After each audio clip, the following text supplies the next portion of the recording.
A few moments later. I'm gonna do this right. Show you I'm not moving. Wherever you go, I won't be far to follow. Oh, I'm gonna love you so. You'll learn what I already know. I love you means you're never, ever, ever getting rid of me. You can try.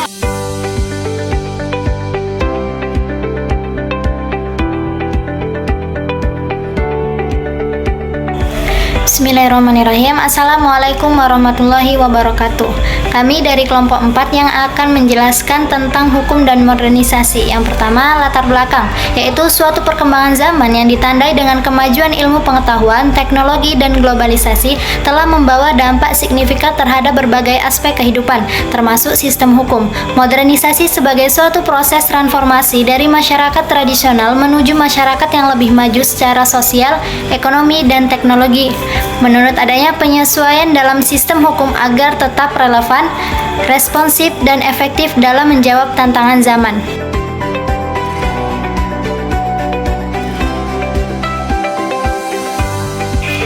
Ya, selanjutnya masuk tentang pembahasan. Yang pertama, perbedaan antara hukum dan modernisasi.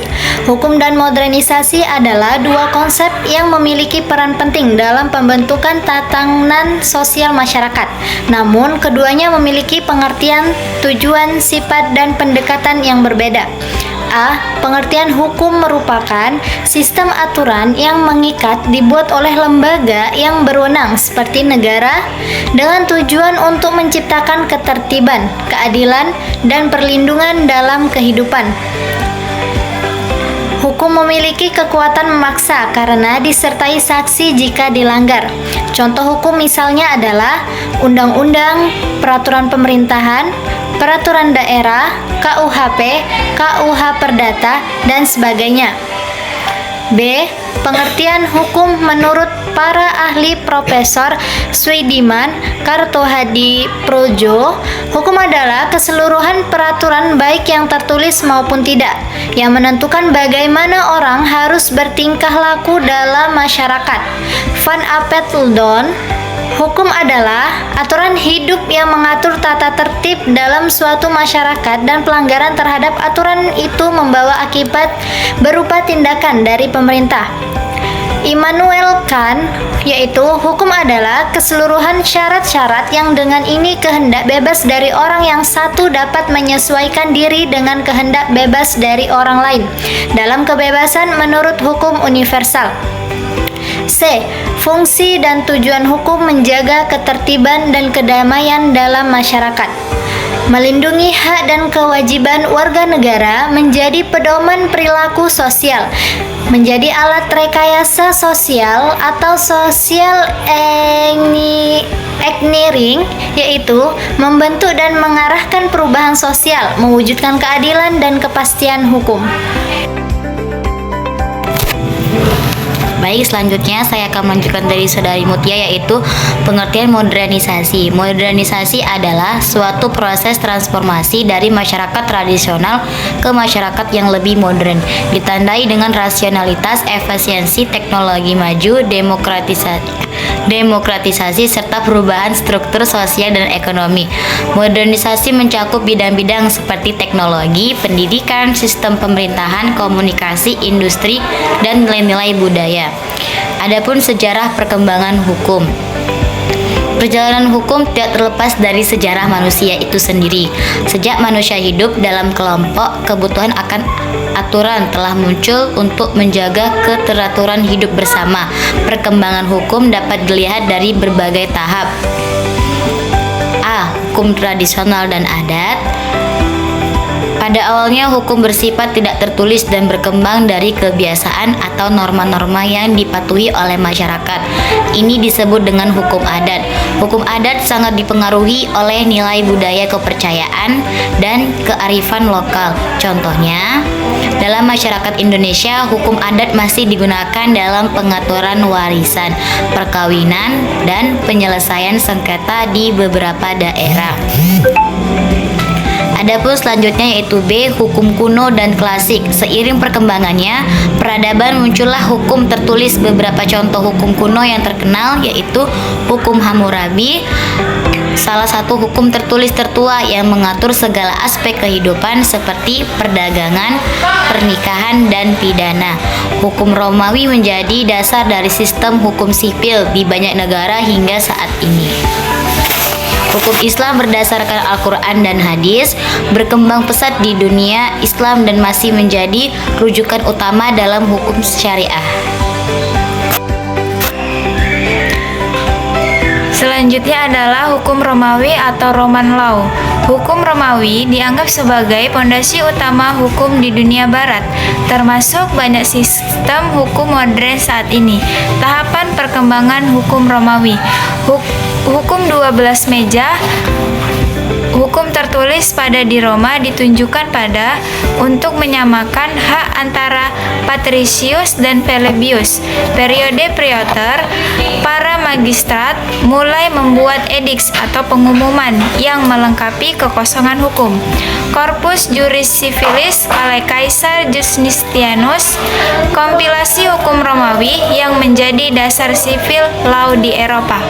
Kemudian ciri-ciri hukum Romawi bersifat rasional dan sistematis, memisahkan antara ius civil untuk warga Roma dan ius gentium untuk orang asing, menjadi basis sistem hukum sipil atau civil law modern seperti di Prancis, Jerman, dan negara-negara kontinental lainnya. Kemudian 4.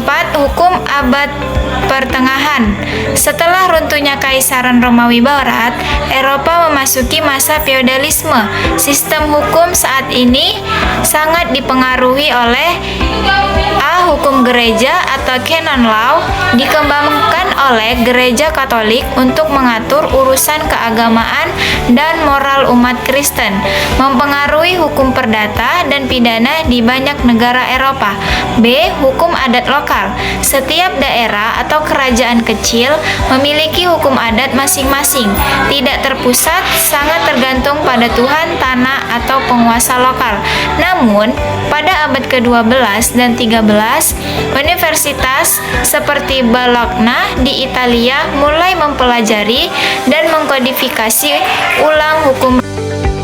Yang A. Akar modernisasi. Yang pertama, revolusi ilmiah dari abad ke-16 sampai 17 menandai awal rasionalitas dalam berpikir dan pengembangan ilmu pengetahuan.